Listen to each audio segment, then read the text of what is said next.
We are officially live. So, good morning, everyone. Good evening, everyone. My name is Abhinav Agarwal, and welcome to this latest edition of the Indic Club Swarajya Magazine Q&A with authors. And today, I'm delighted to have David Frawley, who is now known as Pandit Vamdev Shastri. So, good morning, and a big, bright welcome to David Frawley. And I'm going to refer to you as Vamdev ji from now on. Good morning. Actually, it's good evening here. I'm very happy to be with you and to share in your wonderful series of webinars, dialogues, and teachings that are happening on so many different levels. Thank you. So, for those of you who don't know, Pandit Vamdev Shastri was born in 1950, and he has been an American Hindu teacher and an American Hindu for at least 35 years now. He was influenced greatly by Sri Aurobindo's writings and during his visits to India. He is a recipient of the Padma Bhushan in 2015 and was awarded the Padma Bhushan by the President of India last year. And he has been writing for more than almost more than 30 years, and has more than 30 books to his credit on topics such as the Vedas, on Hindu mythology, Ayurveda, Vedic astrology, Vedic astronomy, and also on the Aryan invasion theory, or the myth, as might be a better word to describe it as.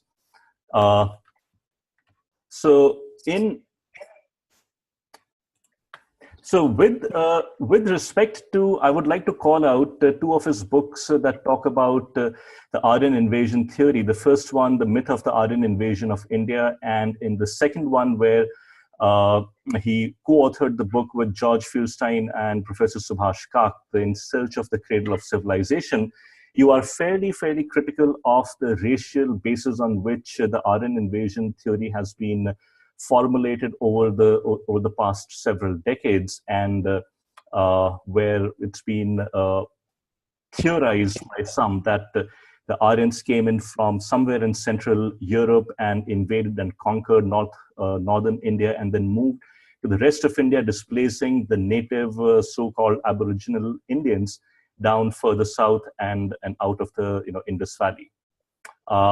I have a few questions related to that, but let me start out with the first one, which is that your book came out almost 25 years ago in 1991. And first of all, can you tell us, when you wrote that book, what was your thinking at the time in selecting a book on the Vedas? And it is a fairly detailed book. You quote extensively from the Vedas, and how did you go about writing it? And were you interested, apprehensive about the reaction you thought that this book would receive coming from an American and a Hindu in the West as well as in India?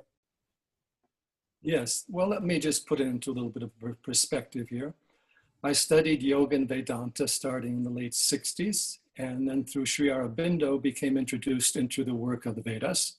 Something inspired me to look at the Vedas in the original Sanskrit, and mainly for the spiritual and yogic meaning of the text, which I studied in detail. I began translating a number of the Vedic hymns. But in doing so, I found that the historical and cultural perspective I've discovered studying the Vedas in the original Sanskrit was very different than what the history books had presented. So after a number of years, extending more than a decade of translating Vedic hymns, I decided to do a book on the historical aspects because I saw so much discrepancy there. And actually, this book was originally written for an American audience and only later published in India. And it was done as a part of a spiritual quest. And I was surprised at the reaction to it and the positive response to it, not only in India, but also in the West. And I suddenly found myself involved in a whole set of questions and controversies that I had not entirely planned to be part of, but I felt I was equipped to deal with. And over time, I did added more and more to that. And you'll see in that book of 25 years ago, we're examining or raising the same issues that are being examined and raised in India today relative to these same issues. So on one hand, I'm happy that the book is still relevant after 25 years. On the other hand, it's also interesting to see that these basic questions are still there, not resolved, even though the evidence is much more in our favor. So true. One would have thought, and you do write in your book that, and this is, I'm talking about 1991, that emerging evidence suggests that this should be called more an Indus-Saraswati civilization rather than strictly an Indus civilization. And it is somewhat curious and also sad that 25 years later we are still having that discussion. So now I alluded to the Aden theory, when introducing your books, and the fact is that today, 25 years after you first wrote your book, the Aden theory today is a lot more discredited than it was in 1991. But for a variety of reasons, this racial attribution, it remains starkly persistent with not only Western academia, but also in India with the leftist and Marxist, historians. They have stubbornly refused to adapt, modify, or discard this theory. So in your opinion and in your studies over the last several decades, what would you attribute this persistence of this theory, for which, frankly speaking, in 100 years, not a shred or iota of credible evidence has been presented forward, coming in from an American perspective? What would what's your take on that? Well, first, you're absolutely right. There's no hard evidence for the theory at all. There's nothing archaeologically in terms of ruins. There's nothing in terms of geography. There's nothing in the text. There's nothing in genetics. There's only speculation. But the fact that this theory continues is easy to understand. It is not just a question of India, but of European identity.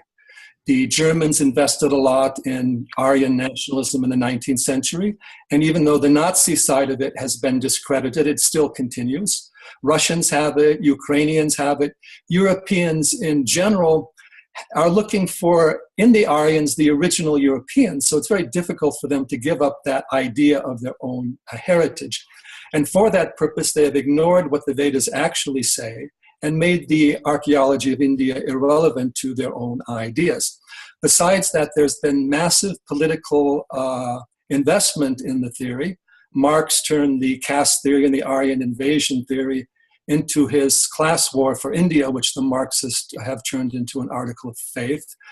The Aryan theory became the basis of Dravidian nationalism, which also is not found in any ancient or even medieval Dravidian text. It's only found in modern times after Western scholars encouraged the Dravidian nationalist movement. Even the Dalit movement, the idea that the Dalits were the original Aryans, or the original indigenous people displaced by the Aryans, has a lot of political investment. So there's no ancient theory in the history of the world that has had such political investment, cultural investment on the other side. And of course, on the Hindu side, that also exists, because on the Hindu side, that is Hindu identity and history and the history of India. So that is why this idea of what happened 3,000 to 5,000 years ago in India is still a very major political concern here, where in no other country of the world are events of ancient history invested with such problematical issues. So what is also interesting is, and I believe someone else recently has talked about it, and certainly Arun Shourie, for example, also has written about it, is that if you look at communist, the history written by historians in hardcore communist nations such as the Soviet Union, they are a lot more honest and frank about about some of the historical aspects of India, rather than our own Indian historians, who have been more loyal than the Queen, so to say, when it has come to defending and perpetuating these theories. Would you like to share your thoughts on that part? Well, yes. Well, first of all, the Russians have rewritten their history in the post-Marxist era and thrown out all these Marxist interpretations of history. The Chinese are also bringing in Confucius and recognizing their own history more. It's only in India where we find the colonial history still there. Even in America, we've thrown out the history of the Native Americans, who were also marginalized historically by the Western historians, and rewritten that. So it's odd that only India is keeping up this colonial view because it has political value for certain groups in India today. And there's an attempt to avoid the data rather than to bring it in. And as the Aryan question is disproved, for example, as we see, there's no evidence of Aryans coming into the country, there's no evidence of invasion or destruction, there's no Aryan artifacts, no Aryan ruins, nothing that can be attributed to the Aryan invasion or even migration. Then this theory has been rewritten to say, well, the migrants were smaller in number, they didn't need to leave an historical record, they could have done all this work and change in the culture without ever anybody knowing who they were or where they came from. So this is not evidence, this is clouding over the theory. Or as our friend Kalyanaraman says, it's become the Aryan invasion, migration, tourist trickle-down theory, so that the Aryans no longer need to be identified in any way, they just can be maintained according to the vested interest of those who are holding to the theories. Thank you. This is perfect. So let me move to the next question, which is that, so, it's sort of related to the previous question, which is that in your book, coming to, to your book that we are talking about, Gods, Sages, and Kings, Vedic Secrets of Ancient Civilization, you write that most central to the historical interpretation of the Rig Veda is the story of Sudas and the legendary battle of the 10 kings. And later you also write that some modern scholars have seen in the story of Sudas the Aryan conquest of India and its aboriginal peoples. So can you elaborate on this, a little bit on this point for our viewers, and why this is not necessarily the case? And you do describe and elaborate in your book to this point, where you basically say that both the victor and the defeated were Aryans. So can you share your thoughts on that? Yes, but just to put the book in a little bit of perspective, the book starts with the image of the ocean and the fact that there's more than 150 references to the ocean in the Rig Veda itself, including ships crossing the sea, Shataritra, or 100 oars. So I've placed the Vedic culture firmly in India all the way down to the sea. Now, when we come to the Aryan Dasyu or Arya Dasyu Dasa conflicts that we see in the Vedic text, there's the tendency to interpret them by the Aryan invasionist, migrationist as a battle with indigenous people. But if we read the text, we find that terms like Dasa or Dasyu can be given to the same peoples, Vedic peoples, according to their behavior. And in that regard, the Vedic people are divided largely into 5 groups: the Turvashas, Yadus, Purus, Anus, and Druyus. And of these, the Vedic people per se are the Puru Bharatas primarily. And so they were in conflict with some of the local people. Particularly Turvashas and Yadus are mentioned as Dasas, Dasyus, and inimical people. But specifically in the 10 Kings battle and hymn and verses, the enemies are specifically said to be Anus, Druyus, and Turvashas, and possibly some Purus. So they are clearly members of the same 5 groups of broader Vedic people. Arya is not an indication of race or ethnicity, but of behavior and culture. So too with Dasa. Generally, Arya is the more noble aspect of the culture. Dasa is more the common or sometimes the debased aspect of the culture. We see this later in Mahabharata, where the Pandavas and the Kauravas were fighting each other in a civil war.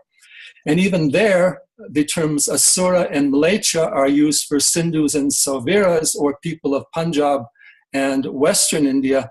These negative terms are behavioral and should not be interpreted in an ethnic matter. Also, this battle is said to occur between 2 rivers, the Parushni, which is the Ravi, and the Yamuna on the other side. And clearly what is in between Parushni and Yamuna is the Saraswati River.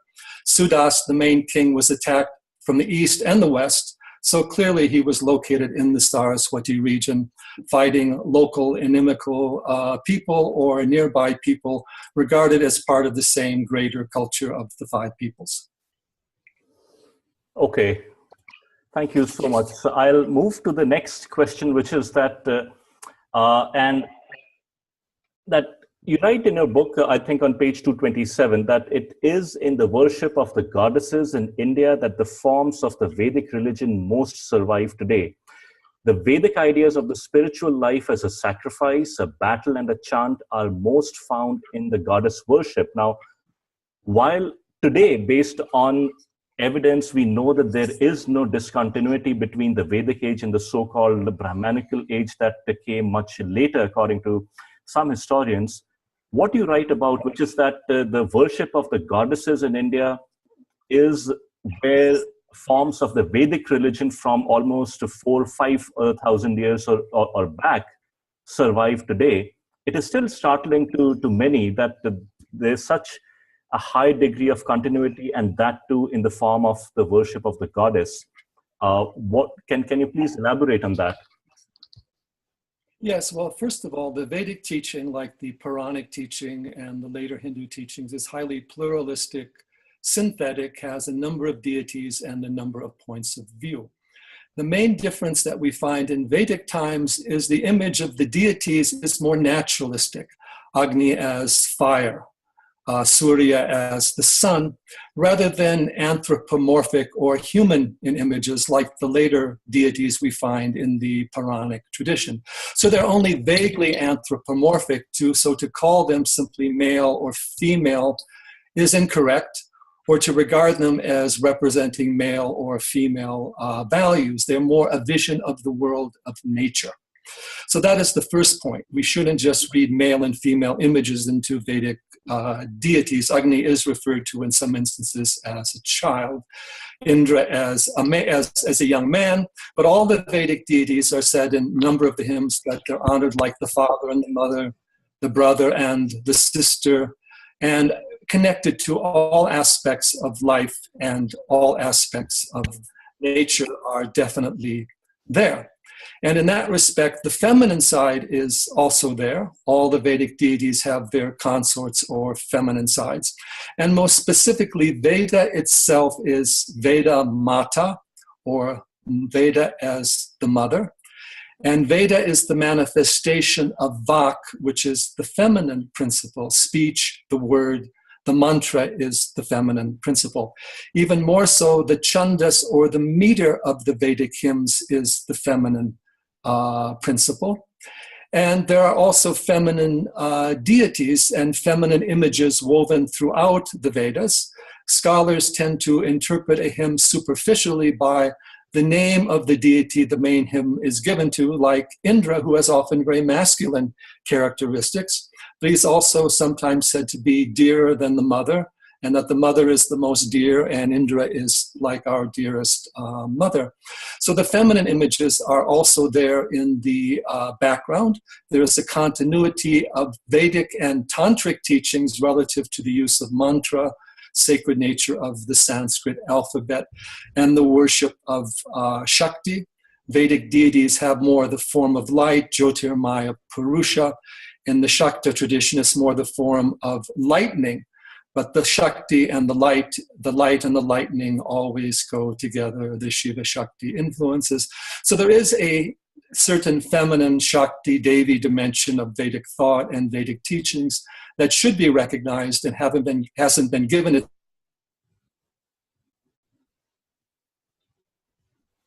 That the Vedas emphasize nature and are not so anthropomorphic in their imagery. Okay, excellent. Move to the next question, which is now one point that you obviously raise is that a large part of the Vedic civilization flourished along the Saraswati River. The other point that you raise is that the Vedas strongly suggest that the Vedic civilization that flourished along this Saraswati River was a maritime civilization, and you write that not only is Indra compared to the sea, his thunderbolt Vajra with which he slays the dragon is found in the ocean is one of the verses from the Vedas. And Uh, so it's more now. My question is more, historical in nature, which is that why then have India's maritime advances and its long, long history of maritime trade been relegated in history texts? Not only in India but even in foreign texts that talk and write about India. Even the Cholas, for example, who ruled over the oceans 1,000 years ago in the Indian or near the Indian subcontinent, are mentioned but in passing. Yes. Very important point. The largest Hindu empire historically is Srivijaya, which extended throughout all of South India, all the way through Indonesia, even I think touching the Philippines, at least until as far as its influence goes. There's been a long history of maritime contact, of course, the spice trade going to Kerala from China, from Rome, from Babylonia, and all those cultures has definitely been there and has been ignored, even though it flourished all the way up until the 16th century, before when Indonesia became dominantly Muslim. We also find in Sri Lanka as early as the 6th century BCE, Sanskrit and Arya culture there. Could be much earlier than that. We have that into the 2nd century BCE in Indonesia. So clearly there was a maritime aspect to the ancient Indian culture. And the Vedic aspect of that is ignored the most, even though the Vedas talk about Saraswati appearing its course from the mountains to the sea and have the image of the ocean. And we know that Gujarat and Kutch was an important part of the Harappan civilization, which also was maritime in its activity. And the Vedic rishis are connected to the sea, the Brigus to Kutch. Manu is a flood figure connected to Kerala or the Malaya region. All the Vedic deities are connected to the sea. Indra releases the 7 rivers to flow into the sea. Agni has his oceanic form, Samudra Vasasam. Soma is lauded as the great ocean, Mahasamudra. Varuna is specifically a deity of the sea and the ocean. The idea of crossing great rivers and oceans is there throughout the Vedic text. Great Vedic rishis, Bhrigu families, we say, is also descendants of the god Varuna. And even Vasishta and Agastya are connected to Mitra and Varuna as their progenitors and deities. And in the Vedic text, Vasishta, who has the largest number of hymns, is connected to the ocean directly and placed upon as a ship upon the sea. And he's said to be the younger brother of Agastya, who is well known to be connected to the sea. So these symbols and connections are there all along, going back to the oldest Vedic text, and we should not ignore them. Thank you, Vamdevji. I have a follow-on question to that of sorts, which is that now, one of, when talking about this topic is more about the Saraswati River, which is that in some cases, the reference to, the Saraswati River as a mighty ocean, some people might have argued that this is not the Saraswati River that they were referring to because, as you write, the Saraswati River of today is but a small stream found in Haryana. But, again, 3,000 or 3,500 years ago, the Saraswati was a mighty river. What is, in your opinion, the basis of this confusion of, the Saraswati is not the mighty ocean-like river that is referred to, but might be some other reference? Well, first of all, the Saraswati dried up around 4,000 years ago. So anybody who wants to maintain the Aryan invasion theory of 1500 BC has to discredit or ignore the Saraswati River. We also know the Saraswati River didn't dry up all at once. It went through what is called the Vinashana phase, where it dried up into a series of lakes in the Haryana region. And we find the Vinashana Saraswati mentioned in a lot of the very late Vedic literature, like Mahabharata, and even I think maybe suggested in some of the later Brahmanas. So it's very interesting that we have in the Vedic literature the stages of the drying up of the Saraswati River, with in the oldest hymns having Saraswati as a mighty river flowing into the sea, and only in later hymns the Vinashana. And apparently this Vinashana, or period in which the Saraswati dried up in a series of lakes, corresponds with the Harappan, or at least the late Harappan era. And by the end of the Harappan era, even that phase of the river apparently is gone. There has been wonderful work on the river by the Geological Survey of India that you can examine for more detail on this issue.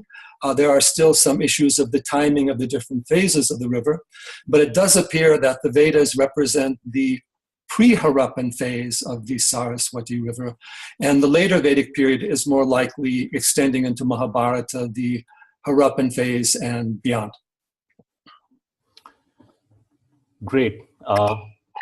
So my next question is somewhat connected to the question I asked, about goddesses, and you did say that, it's easy to anthropomorphize some of the, the shlokas, the verses in the Mahabharata, but it has become, my question is that it has become somewhat fashionable over the, past few years for, I use the word pop experts in Hinduism to proclaim that ancient Hindu civilization was patriarchal and somewhat discriminatory towards women by nature. And you, on the other hand, quote several, verses, shlokas from the Vedas. So one of them is that the seers or the sages often compare themselves to women or wives of gods. You write that women could go to assemblies and choose their husbands, and there is no mention of sati or widow burning to be found in the Vedas.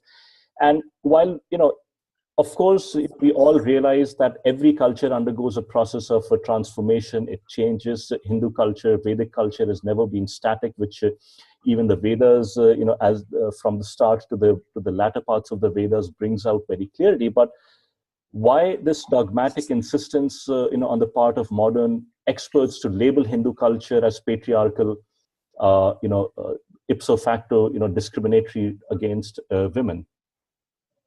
Well, there's a broader question here, and that is we cannot use 21st century standards of political correctness to judge ancient cultures. And if we're going to do that to judge ancient Hinduism, we have to judge all the other ancient cultures of the world and even modern cultures of the world. Women were not treated very well in England in the 19th century. Slavery was still there throughout 19th century Europe and the United States. So if we take a book like Manu Samhita, it may not correspond terribly well according to certain modern political standards, but as something 2,000 to 3,000 years old, it stands very well relative to other law books and law codes according to the times. If we're going to judge Hinduism by the Manu Samhita, we ought to judge Christianity by the law codes of Charlemagne. And we also have to understand that in Hinduism, there is no Sharia. The dharmic codes, the law codes, are books of certain cultures at certain times. They are not scriptures for all of time. And Hindus are allowed to make changes culturally, socially in their behavior relative to changes in time. We have to look at ancient times in the context. There was not technology. There were not printing press. People did not live so long. There were often foreign invasions where women had to be protected. So male and female roles had to be more clearly defined than they are today. So first of all, let's remove that historical disconnect.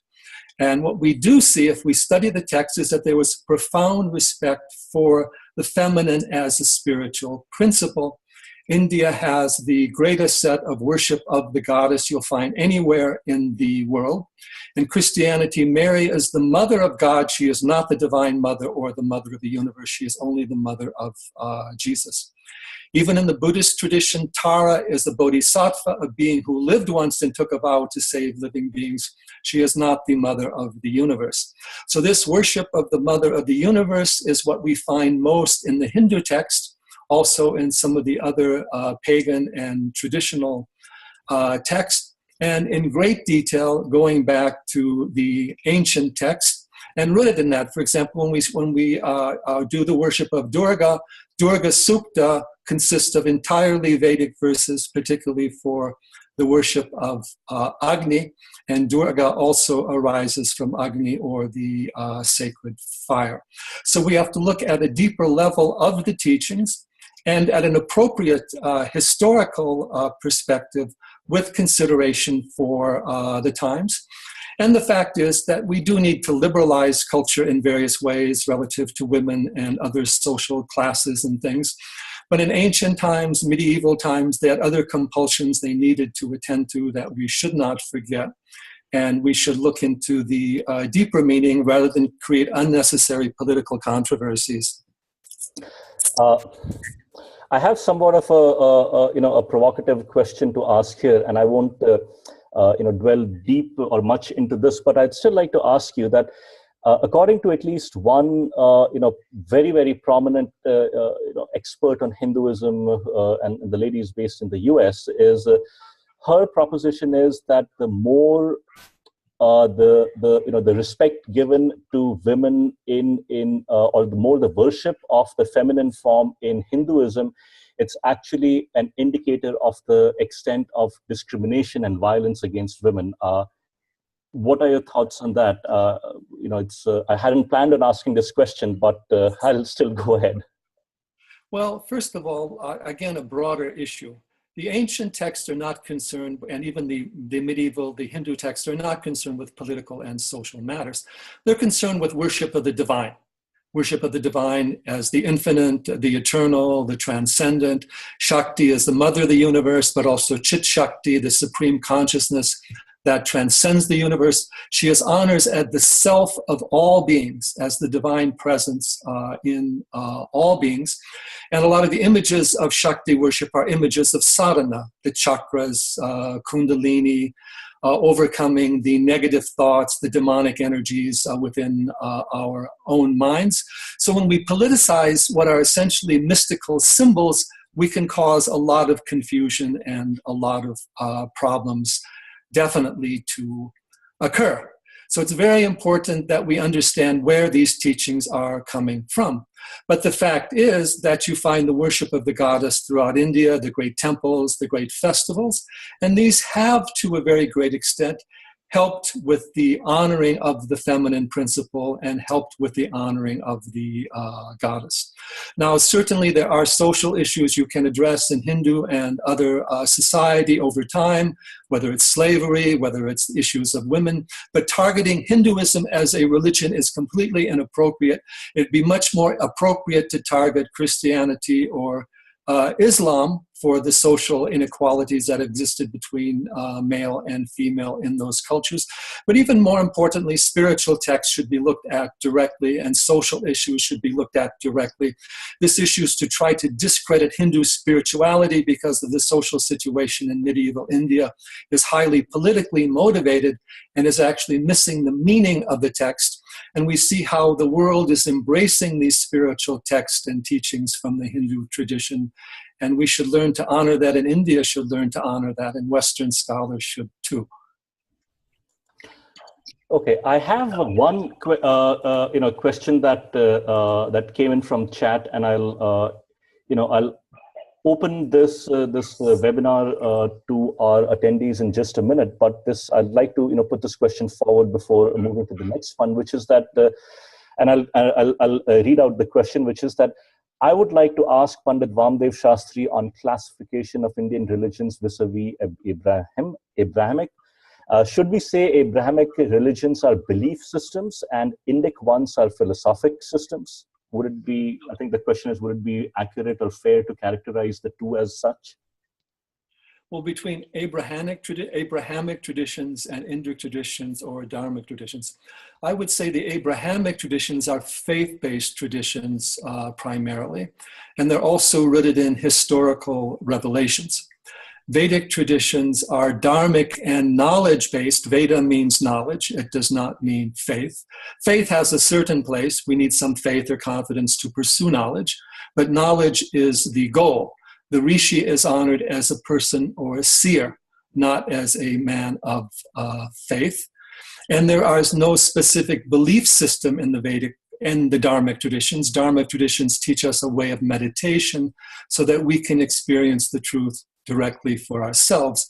So I would say faith-based traditions versus knowledge-based traditions, but there's naturally a degree of crossover between the two. There are some knowledge-based aspect to faith-based traditions and faith-based aspects to knowledge-based traditions, but the Indic traditions are meditation-based, not belief-based. They do not have any salvation by proxy or any salvation at all. what is aimed at is spiritual realization, self-knowledge, and higher awareness defined as various ways transcending the mind to a state of consciousness of the universal reality. Okay. Thank you, Vamdev. My last question before I open this up for Q&A is that what is your current focus of work and research, and what can we expect from you in 2016 and even beyond? Well, actually, what we just brought out, which is very relevant, came out at the end of 2014, is the new book called The Vedic Yoga, The Path of the Rishi, which has over 400 translations in terms of verses from the Rig Veda, and tries to show how yoga, meditation, mantra, aspects of Ayurveda, Hindu spirituality can be found in the hymns and mantras of the Rig Veda itself, and drawing continuity from Upanishadic references that we find to Rig Veda, like Vamadeva's reference that I am the sun, Aham Manurabhavam Suryascha, which was given relative to the Aham Brahmasmi, the I am Brahman statement of that Upanishad, to show that there's a continuity of the spiritual yogic tradition going back to the earliest times. Vedas are not just an historical tradition, but a great cultural tradition. Then after that, we're releasing shortly a book called Shiva, the Lord of Yoga. The American edition is out, Indian edition is coming shortly, where we discuss the connections of Shiva with the Vedas and Vedic Shaivism, and the antiquity of yoga and Shaivism, and also its relevance not only relative to India, but this whole worship throughout the ancient world, the standing stones, the worship of the sacred fire, which extends far beyond India.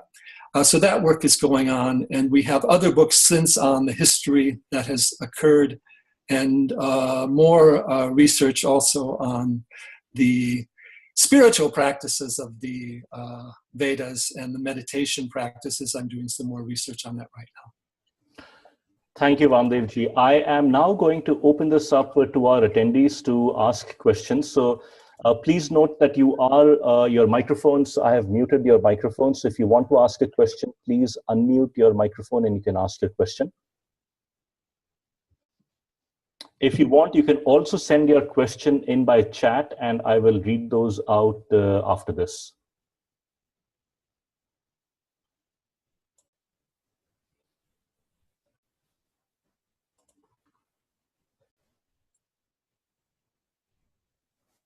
Vamdevji, my name is Harish. I'm actually from Baltimore, Maryland. So I have this question for you. When you look at most of the academic institutions in India, it is almost taken over by leftist Marxist historians. So how do you think someone should approach this and try to establish Indian history from a viewpoint of a history rather than from a political situation where you try to interpret everything as elitist who try to win over and who try to suppress a large majority, because that is the way people interpret, and sometimes they even come out proudly and say that I'm a Marxist historian. So what are the ways forward? Should we just try to make our own institutions, or is it time for digital universities? How do we streamline this whole process in trying to replace the narrative? Well, first of all, the old narrative has to be challenged. We are living in the post-Marxist era, except in perhaps Indian academia. As we said, the academics throughout the world have thrown out most of the Marxism, particularly, we say, even in the Soviet Union. Their views should be challenges, and they are. ICHR is definitely challenging them right now. And their views should be challenged. And we also should highlight their political background that is relevant. And the fact is that their theories are also true to their political views. We do need to create our own institutions as well. And we do need to bring more Hindus and also more just open-minded people into historical studies. Even in America, Freudian psychology is only being used to interpret the Hindu religion. It has been thrown out relative to Christianity and other religions.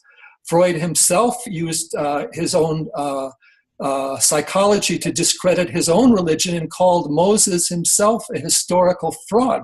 Yet no one in Jewish study uses that today. So we need to expose how these theories are outdated and wrong. But we should also recognize that these people, their influence is mainly in academia. For example, in America, nobody knows who Wendy Doniger is or Michael Witzel. You will find they're almost totally unknown entities, and you'll find their books are hardly read. But a book like Autobiography of a Yogi is read by millions of people. He's against the Aryan invasion, also Paramahansa Yogananda. And even a movie was made of his life, and there are many millions of people practicing yoga, meditation, taking up the spiritual aspect of these teachings, and not influenced by that historical narrative or following a different historical narrative, such as we find in the Vedic and the older traditions throughout the world. So we need to challenge them, definitely. We need new books, new teachings, but we need to understand the breadth of what is going on. And we need both our own institution, but we also need to move into the academic realm. Unfortunately, Hindus didn't do that. Sikhs have done it. And if we follow their example, we see that that can also be changed. It is a political and educational matter, not entirely a matter of historical studies. Okay, thank you, Ramdevji. I have two questions that have come in through chat. One is, the first one is that this is regarding the study or the revival of Ayurveda. And the question is the study of Ayurveda sufficient to revive it? What are the other activities that need to be undertaken for its strong revival, or what would you do you have any strong opinions or thoughts one way or the other on it? Yes, that's a very important topic. It's slightly different than the topic of the webinar, but I've been involved in the Ayurvedic field. When we started about over 30 years ago, no one in the West knew what Ayurveda was, and in India there was no respect for it. In 30 years, we have seen a very major change. Almost all the gurus in from India now have Ayurvedic products. Ramdev and Balakrishna are spreading the message of Ayurveda throughout the country. There are Ayurvedic groups throughout most of the yoga centers of the world. And Ayurveda has many, many books and bestsellers, as for my friend Deepak Chopra, for example. So it has come very far in 30 years.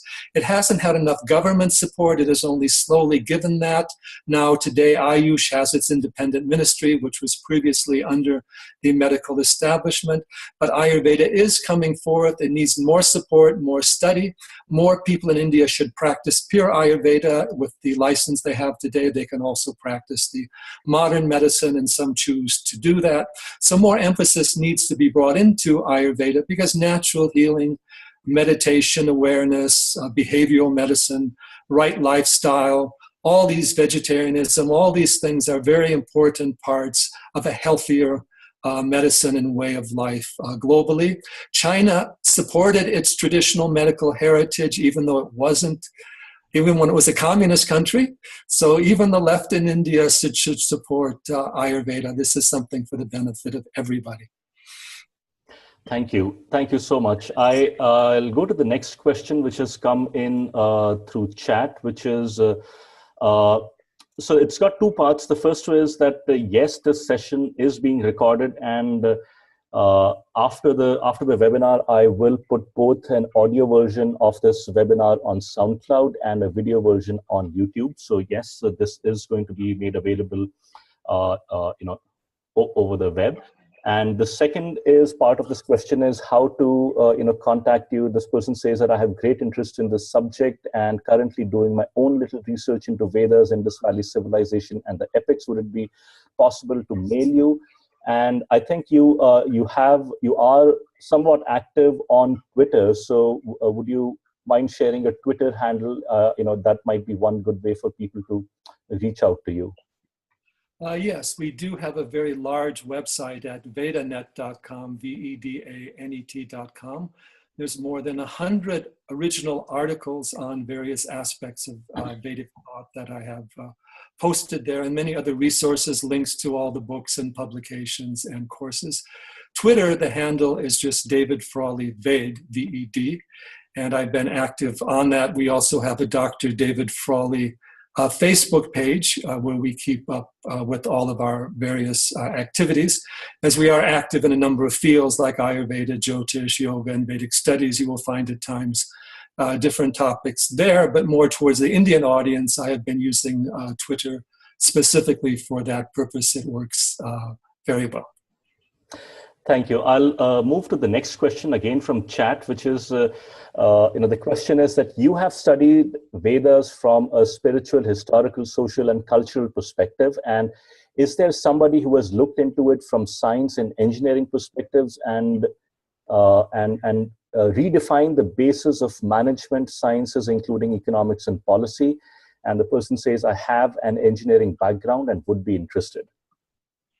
Yes, there are many other people working in the Vedic field. In the science and engineering field, my friend Subhash Kak, who you will have, I think, on a future webinar, can handle that very well. For those interested in the archaeology, there's Professor B.B. Lal, the former director of the Archaeological Survey of India, who has put forth that information in very good books like the Saraswati Flows On that you can examine. We've also mentioned the Geological Survey of India. There are groups bringing out aspects of Vedic study relative to economics. I've dealt with the Ayurvedic, the Jyotish, and the spiritual issue. We also have a book on Vedic counseling coming up, and we are working on certain management issues. There are groups like the Chinmaya Mission that have addressed that. And there are many other important authors. Sri Aurobindo has very important works on the Vedas, and there's this whole school coming out of him. Ramana Maharshi's disciple, Kavyakanta Ganapati Muni, I've mentioned that in my Vedic yoga book, Swami Veda Bharati. Sri Anirvan, the whole Arya Samaj tradition, there's quite a bit there. In the Hindu tradition and the spiritual tradition, Maharishi Mahesh Yogi, that the academics are ignoring, but is quite relevant as to the yogic and spiritual and even historical meaning of the Vedic text and scientific connections. Okay.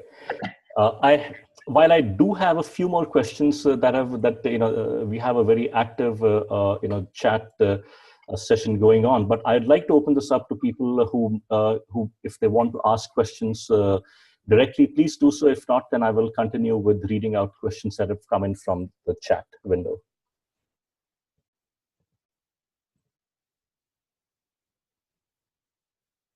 Okay, let me continue with reading the questions from chat. There are two or three. I'll see how I can. I'll start with the first one, which is that very sort of central, or at least a very much connected with the question of the Vedas is also the question of Sanskrit. And Sri Rajiv Malhotra has recently come out with his latest book, which is Battle for Sanskrit. And I think if I go back, the question is, do you have any thoughts on A, if you have read the book, and B, on the issue of Sanskrit and its origins, because it has been argued by some that Sanskrit itself is foreign in origin to India. Yes, first of all, I've known Rajiv for probably close to 20 years. I haven't had a chance to read the book, but I did discuss with him at some points the contents and the ideas there.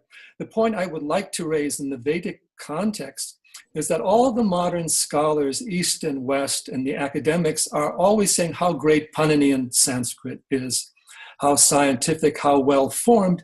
And then they're saying that, well, Vedic Sanskrit was very primitive, nature worship and nothing more.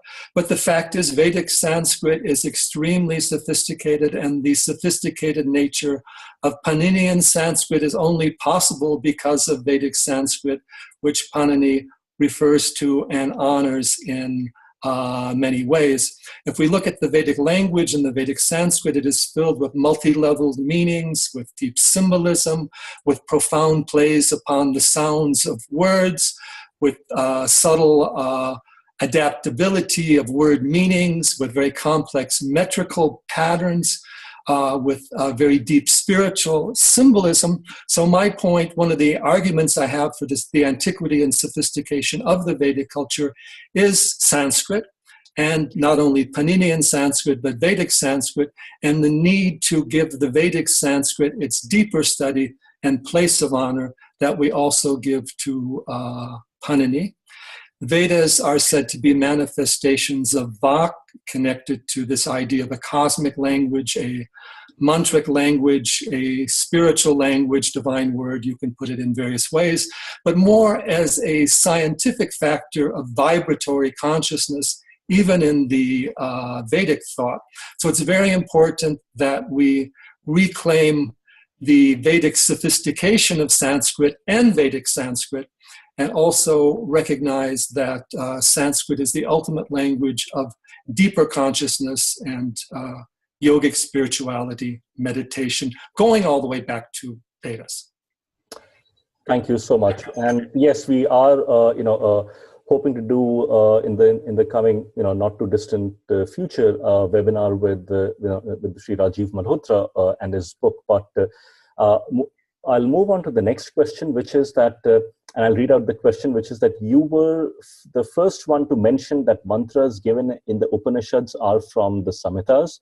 Your point that while they are given philosophical or spiritual meaning for those mantras, but in the Samhitas, they are given as mere rituals. Is this not an issue in Hinduism? The philosophical schools of Hinduism actually not understanding the essence of Samhitas, but trying to make it just as the ritual.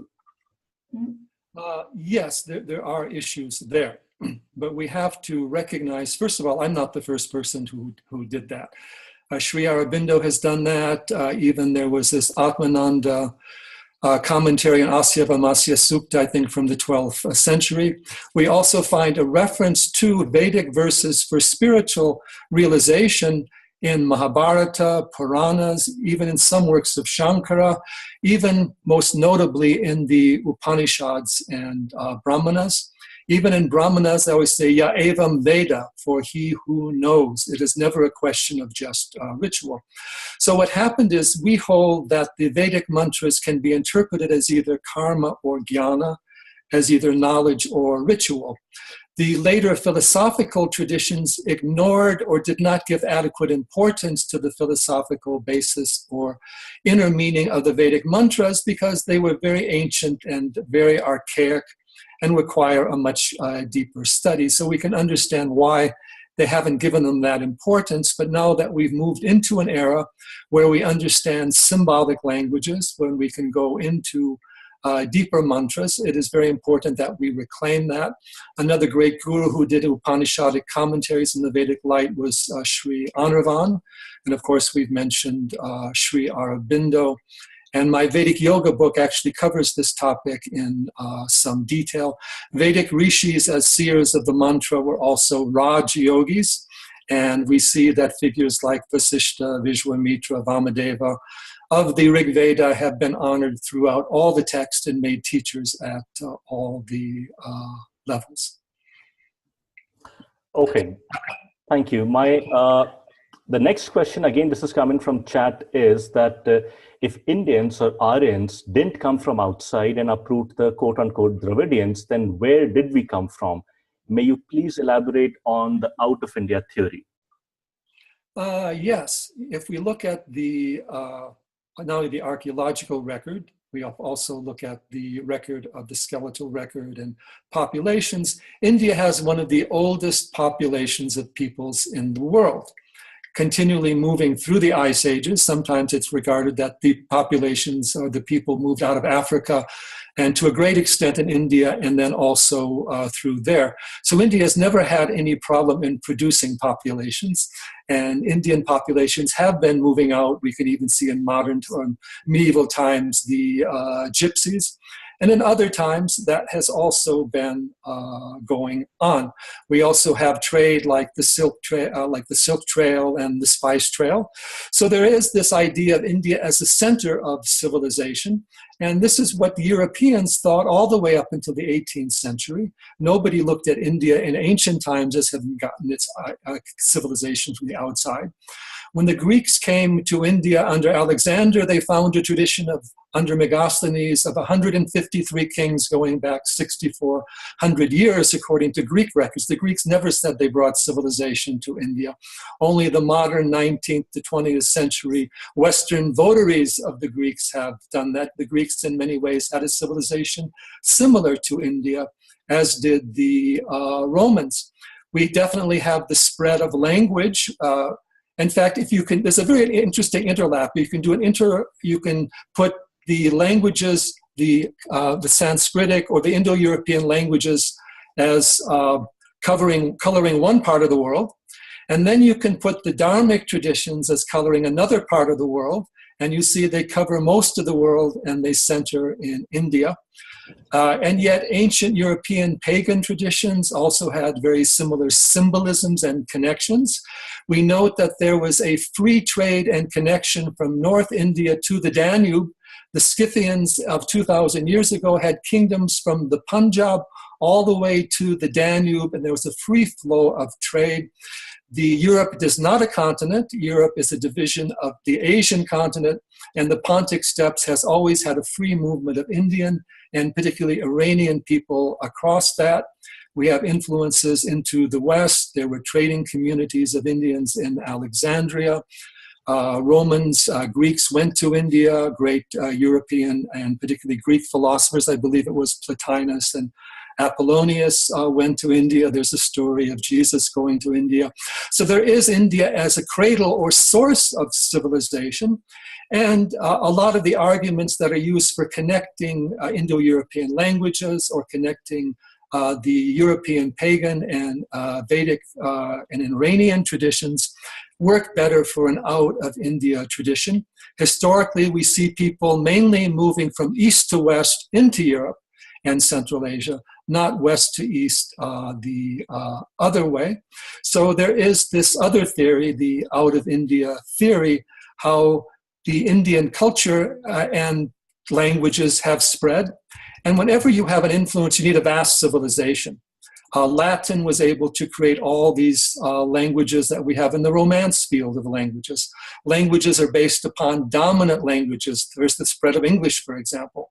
If we go back in ancient times, there is one language that had the influence and the power to create an imprint of Indo-European languages, which is Sanskrit. Other Indo-European lingua francas like Persian or Greek or Latin or even the Scythian or the Prakrits were also doing that as well. So we can actually turn a lot of these arguments in favor of the Indic and Dharmic Vedic culture. And it makes more sense with the archaeological ruins in India. Harappan sites extend to Central Asia, the vast movement of culture, ideas, and peoples that's always been attributed to India. So that is an important theory to study. Konrad Els has also done very good work on that theory. Excellent. Thank you so much, Vamdevji. I am doing a quick time check, and we are at the top of the hour. What I would request is that I will send all questions that have come in from chat to you, Vamdevji, and I would also encourage people to use Twitter to send and post their questions, marking you on their tweets. I will, as I said, put a sound and a video recording of this webinar as well as update it on Twitter once it's available. So on behalf of Swarajya Magazine and the Indic Academy, I would like to extend again a heartfelt thank you and our appreciation to you for having taken this time out to do this webinar. And thank you everyone for taking the time out on a Sunday evening to dial in and listen in onto this webinar. Thank you again. And thank you for this wonderful webinar and addressing these very, very important ideas, not only for India, but for all humanity. Shri Gurubhyo Namaha. Thank you. Namaste and pranam, Vamdevji.